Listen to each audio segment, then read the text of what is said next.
To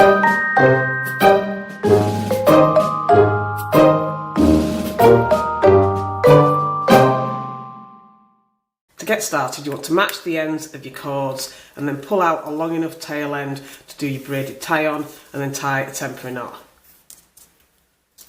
And then you can use this to clip your cords to the top of your board. So next, if you're doing different coloured cords, you can arrange them in colour order. And then you can start with the two in the centre, and you want to take your first bead, and you want to thread your first cord on from one side, so like that, and then take your other cord in the same colour if you're doing different colours, and then thread through from the other side, and just pull that up to the top. And then you want to take your other cord over the top of the cord you just worked with, and then again at the other side.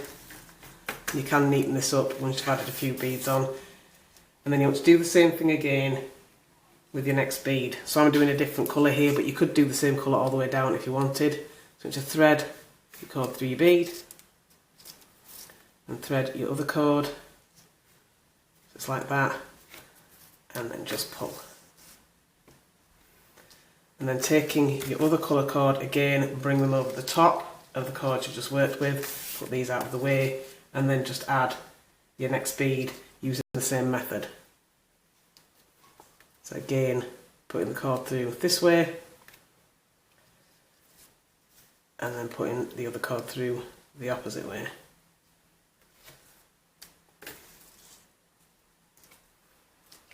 Bring your other colour cord over, put this one out of the way, and then add your next bead.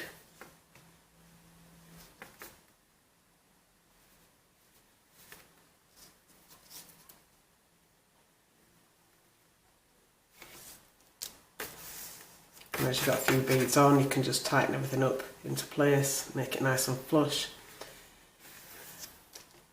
And then you can just keep adding your beads all the way down until you've got the bracelet as long as you want it.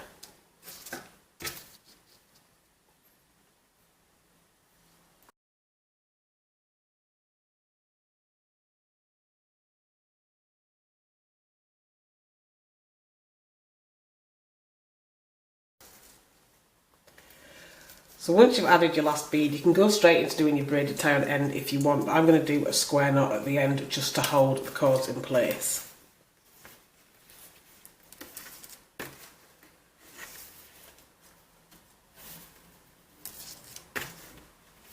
You can do this at both sides, and then you can go into doing your braided tie on, or whatever fastening you're going to be using.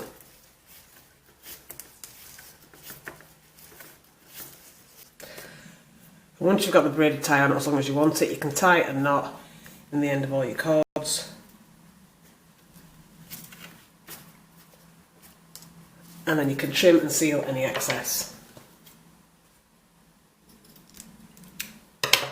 So I'm going to use a lighter to seal here, but you could use glue if you prefer. And once you've finished, you should end up with something that looks like this. So if you've done two colours, you should have a nice little detail going down the side, just adding a little bit of extra to your pattern. And that is your completed bracelet.